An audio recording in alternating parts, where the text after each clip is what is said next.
Hello everyone, welcome back to Aira vlogs in Kannada. ಎಲ್ಲ ಹೇಗಿದ್ದೀರಾ? I hope ನೀವೆಲ್ಲ ತುಂಬ ಚೆನ್ನಾಗಿದ್ದೀರಾ ಅಂತ ಅಂದ್ಕೊಂಡಿದ್ದೀನಿ. ನಾನು ಸಹಿತ ತುಂಬ ಚೆನ್ನಾಗಿದ್ದೀನಿ. ಪ್ರತಿನಿತ್ಯ ಹಚ್ಚ ಹಸಿರಿನಿಂದ ಕಂಗೊಳಿಸುತ್ತಿದ್ದ ಆ ನೆಲದಲ್ಲಿ ಸ್ಮಶಾನ ಮೌನ ಆವರಿಸಿದೆ. ಈ ಜಾಗದಲ್ಲಿ ಹಿಂದೆ ಏನಿತ್ತು ಅನ್ನೋದನ್ನೇ ಪತ್ತೆ ಹಚ್ಚಲಾಗದಷ್ಟು ಅಸಹನೀಯವಾಗಿ ಆ ಪ್ರದೇಶ ಕಾಣಿಸುತ್ತಿದೆ. ಈಗ ಅಲ್ಲಿರುವವರ ಮನಸ್ಸಲ್ಲಿ ಮೌನವಷ್ಟೇ ಆವರಿಸಿದೆ.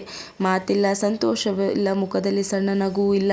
ಇಡೀ ಊರಿಗೆ ಊರೇ ಸಾವಿನ ಮನೆಯಾಗಿ ಕಾಣ್ತಿರೋದು ಮಾತ್ರವಲ್ಲ, ಅದು ನಿಜ ಕೂಡ. ಅಂದಹಾಗೆ ನಾನು ಹೇಳ್ತಿರೋದು 5-6 ದಿನಗಳ ಹಿಂದೆ ಕೇರಳದಲ್ಲಿ ಸಂಭವಿಸಿದ ಭೀಕರ ಕುಸಿತಕ್ಕೆ ಗುರಿಯಾದ ಅದೆಷ್ಟೋ ಜನಗಳ ಬಗ್ಗೆ. ನಾವು ಮನುಷ್ಯರು ಈ ಭೂಮಿಗೆ ಬಂದಿರೋ ಅತಿಥಿಗಳಷ್ಟೇ. ಅತಿಥಿ ಒಂದು ಮನೆಗೆ ಬಂದಾಗ ಹೇಗೆ ಇದ್ದು ಹೋಗ್ತಾರೋ ಹಾಗೆ ಹೋಗಬೇಕು.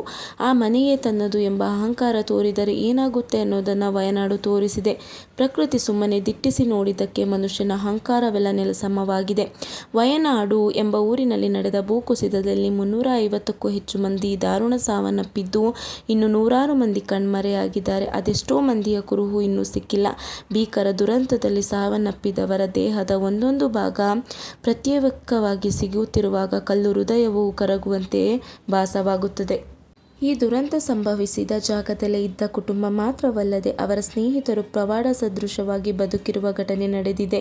ಇನ್ನು 4-5 ಕುಟುಂಬಗಳು ಇದೇ ದುರಂತದಲ್ಲಿ ದಾರುಣವಾಗಿ ಸಾವನ್ನಪ್ಪಬೇಕಿತ್ತು. ಆದರೆ ಆ ಕುಟುಂಬವೊಂದರ ಮನೆಯಲ್ಲಿ ಸಾಕುಗಿಣಿಯೊಂದು 10ಕ್ಕೂ ಹೆಚ್ಚು ಮಂದಿಯನ್ನು ರಕ್ಷಿಸಿದೆ. ಯಾವುದೇ ಪ್ರಾಕೃತಿಕ ವಿಕೋಪ ಸಂಭವಿಸುವಾಗ ಮೊದಲು ಪ್ರಾಣಿ ಪಕ್ಷಿಗಳಿಗೆ ಅದರ ಮುನ್ಸೂಚನೆ ಸಿಗುತ್ತೆ ಅನ್ನುವ ಮಾತನ್ನು ನಾವು ಕೇಳಿರಬಹುದು. ಈ ಸುದ್ದಿಯನ್ನು ಓದಿದಾಗ ನಿಮಗೆ ಆ ಮಾತು ನಿಜ ಅನ್ನಿಸಿರಬಹುದು. ವಿನೋದ್ ಎಂಬುವವರ ಮನೆ ಇದೇ ಭೂಕುಸಿತ ನಡೆದ ಜಾಗದಲ್ಲಿತ್ತು. ಆದರೆ ಅವರು ದುರಂತ ಸಂಭವಿಸುವ ಮುನ್ನ ಸಂಜೆ ವಿನೋದ್ ಮತ್ತು ಅವರ ಕುಟುಂಬ ಕಾಲೋನಿ ರಸ್ತೆಯಲ್ಲಿರುವ ತನ್ನ ಸಹೋದರಿ ನಂದಾ ಅವರ ಮನೆಗೆ ತೆರಳಿದರು. ಸದ್ಯ ಅವರ ಮನೆ ಕುರುಹೇ ಸಿಗದಂತೆ ಕೊಚ್ಚಿಕೊಂಡು ಹೋಗಿದೆ. ತನ್ನ ಮನೆಯಲ್ಲಿ ಅರುಮು ಎಂಬ ಕಿಂಕಿಣಿ ಗಿಣಿಯನ್ನು ಸಾಕುತ್ತಿದ್ದ ವಿನೋದ್ ಅವರು ತಾನು ಅಕ್ಕನ ಮನೆಗೆ ಹೋದಾಗ ಆ ಗಿಣಿಯನ್ನು ಪಂಜರ ಸಮೇತ ಕರೆದುಕೊಂಡು ಹೋಗಿದ್ದರು.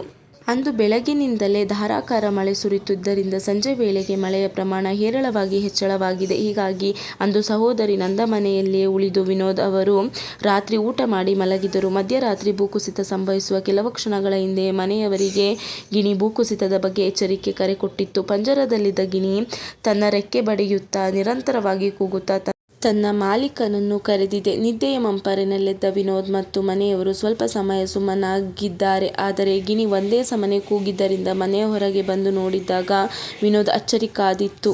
ಯಾಕೆಂದರೆ ಗಿಣಿ ಕೂಗುವುದನ್ನು ನೋಡಲು ಬಂದಿದ್ದ ವಿನೋದ್ಗೆ ಮನೆಯ ಅಂಗಳದಲ್ಲಿ ಕೆಸರು ನೀರು ಕಂಡಿದೆ. ಕ್ಷಣ ಕ್ಷಣಕ್ಕೂ ಕೆಸರು ಮತ್ತು ನೀರು ಹೆಚ್ಚಾಗುತ್ತಿರುವುದನ್ನು ಗಮನಿಸಿದಾಗ ಇವರಿಗೆ ಭೂಕುಸಿತದ ಬಗ್ಗೆ ಆತಂಕ ಉಂಟಾಗಿದೆ. ತಕ್ಷಣ ವಿನೋದ್ ಅವರು ಮನೆಯವರನ್ನೆಲ್ಲ ಎಬ್ಬಿಸಿದ್ದು ಮಾತ್ರವಲ್ಲದೆ ತನ್ನ ಸ್ನೇಹಿತರಾದ ಅಕ್ಕಪಕ್ಕದವರನ್ನು ಎಬ್ಬಿಸಿ ತಕ್ಷಣವೇ ಮನೆ ಖಾಲಿ ಮಾಡುವಂತೆ ಎಚ್ಚರಿಕೆ ನೀಡಿದರು.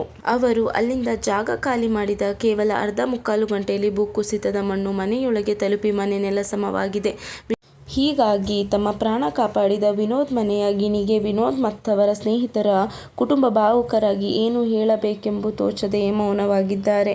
ಇಂತಹದೊಂದು ಇತಿಹಾಸ ಕಂಡು ಕೇಳರಿಯದ ದುರಂತದಲ್ಲಿ ಗಿಣಿಯೊಂದು 4-5 ಕುಟುಂಬಗಳನ್ನು ರಕ್ಷಿಸುತ್ತೆ ಅಂದರೆ ಇದು ನಿಜಕ್ಕೂ ಎಂತಹ ಸನ್ನಿವೇಶ ಅಲ್ವೇ? ಆ ಗಿಣಿಗೆ ಕುಟುಂಬ ಎಷ್ಟೇ ಚಿರಋಣಿಯಾಗಿದ್ದರೂ ಸಾಲದು.